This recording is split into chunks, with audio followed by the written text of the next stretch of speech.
નમસ્કાર દર્શક મિત્રો, ટીજીએનમાં આપનું પુનઃ સ્વાગત છે. હું છું આપનો મિત્ર પ્રફુલ્લ ત્રિવેદી. આજે આપણે વાત કરવી છે પ્રેમ લગ્ન અને સામાજિક બંધનોની. આજે આપણે એવા ત્રિભેટે આવીને ઊભા છીએ કે એક તરફ પ્રેમ લગ્ન, બીજી તરફ સામાજિક બંધનો, જ્ઞાતિના બંધનો અને ત્રીજી તરફ બંધારણે બક્ષેલા હક્કો. આ ત્રિભેટે જ્યારે સમાજ ઊભો છે ત્યારે એમાંથી પેદા થાય છે ખેંચતાણ, કસમકસ અને યુવક યુવતીની દૃષ્ટિએ આપણે જોઈએ તો એમાં વેદનાનો રંગ પણ ભળે છે. હવે આ જે પ્રશ્ન ઊભો થયો એમાં સૌથી પહેલાં તો સરકારે જ્યારે એવો નિયમ કર્યો કે પ્રેમ લગ્ન કરનારને મેરેજ સર્ટિફિકેટ ત્યારે જ મળે જ્યારે એની અરજીની અંદર એના માતા પિતાની સંમતિમાં સહીઓ હોય. હવે યુવક યુવતીઓના પક્ષે કહેવું એવું છે કે જો માતા પિતા અમને સંમતિ આપતા હોય તો ભાગીને લગ્ન જ શા માટે કરીએ? માતા પિતા સંમતિ નથી આપતા અથવા તો પોતાની જ્ઞાતિ અને સમાજમાં એ રૂઢિચુસ્ત છે અને અમે ફોરવર્ડ છીએ. આ બે જે ભેદ છે, જે તમે પેઢીગત તમે જે વિચારિક અંતર છે એ પણ તમે ત્યાં જોઈ શકો છો કે ભાઈ નવી પેઢી છે અલગ રીતે વિચારતી હોય, જૂની પેઢી અલગ રીતે વિચારતી હોય.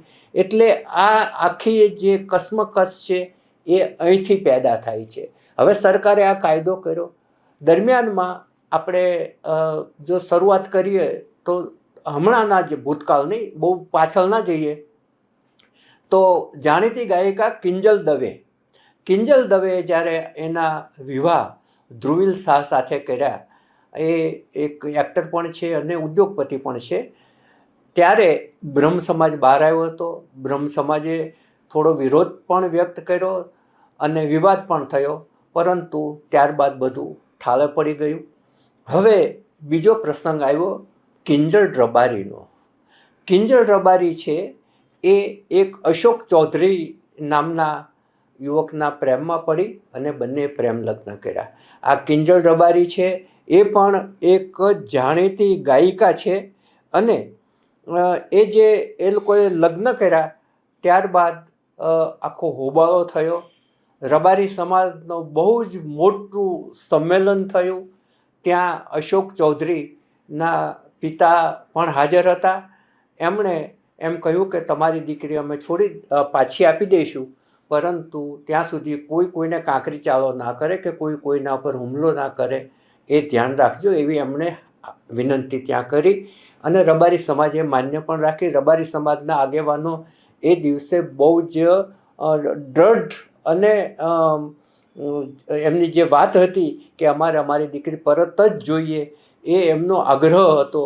એ એટલો બધો આત્યંતિક હતો કે અશોક ચૌધરીના પિતાને કહેવું પડ્યું કે અમે પાછી આપી દઈએ છીએ દીકરીને, અને એમના દીકરાને સમજાવી અને કિંજલ રબારી છે એના કુટુંબને પાછી આપી. અને ત્યારબાદ પહેલાં કિંજલ રબારીએ એમ કહ્યું હતું કે અમને લોકોને જાનનો ખતરો છે ને અમે પોલીસને રક્ષણ માગીએ છીએ, ને પછી એણે યુ ટર્ન લીધો. એને સમજ પણ આવી કે મારી ભૂલ હતી અને હવે હું મારા કુટુંબ સાથે રહેવાની છું, મારી ભૂલ હું સુધારી લઉં છું. હવે આ જે કિંજલ રબારીની ઘટના બની એમાં ચૌધરી સમાજ અને રબારી સમાજ બંને વચ્ચે એક આ બાબતનો આખો વિવાદ ઊભો થયો. બંને વચ્ચે આ બાબતે એક કસમકસ ઊભી થઈ.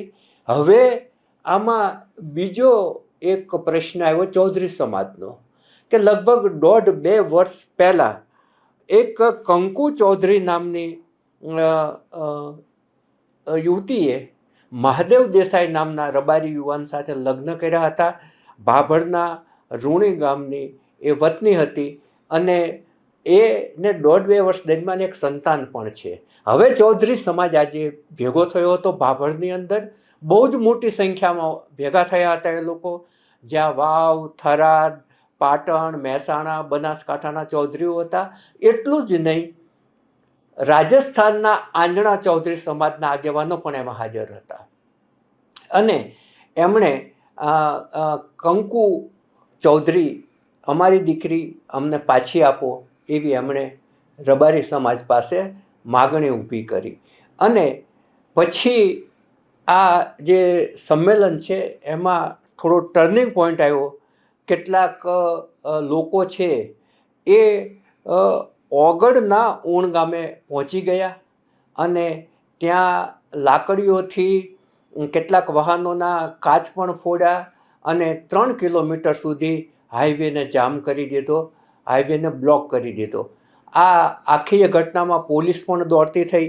પોલીસનું કહેવું છે કે 70% લોકો વિખેર્યા ગયા હતા, 30% જે હતા એમણે આ કર્યું, પરંતુ હવે છે એ શાંતિ છે.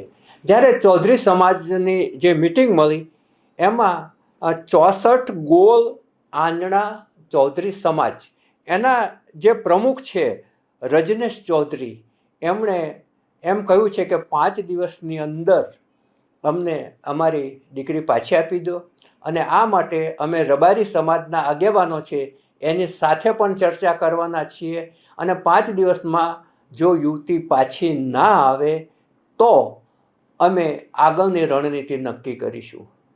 ઉત્તર ગુજરાતની અંદર ચૌધરી સમાજ છે એ બહુ જ મોટો સમાજ છે. એ જ રીતે રબારી સમાજ પણ બહુ જ મોટો સમાજ છે. બંને સમાજ છે પોતપોતાની રીતે પ્રતિષ્ઠિત સમાજ છે. હવે આપણે ઈચ્છીએ કે એ કસમકસ આગળ ના વધે, એ ખેંચતાણ આગળ ના વધે અને શાંતિ સ્થપાય. હવે આખો જે પ્રેમ લગ્નના જે ઘટનાઓ છે, આ જે મોબાઈલ છે, સાથે કામ કરતા હોય છે, સાથે ભણતા હોય છે, આ બધાના કારણે યુવક યુવતીઓ નજીક આવી જાય અને ત્યારબાદ તેમાંથી કેટલાક જે સામાજિક પ્રશ્નો પણ ઊભા થતા હોય છે અને એ જે પ્રશ્નો ઊભા ના થાય એ માટે મુખ્યમંત્રીને તમામ સમાજોએ અલગ અલગ રીતે પોતપોતાની રીતે રજૂઆત કરી હતી અને એના આધારે આ જે નિયમ થયો કે ભાઈ માતા પિતાની સહીઓ જોઈએ.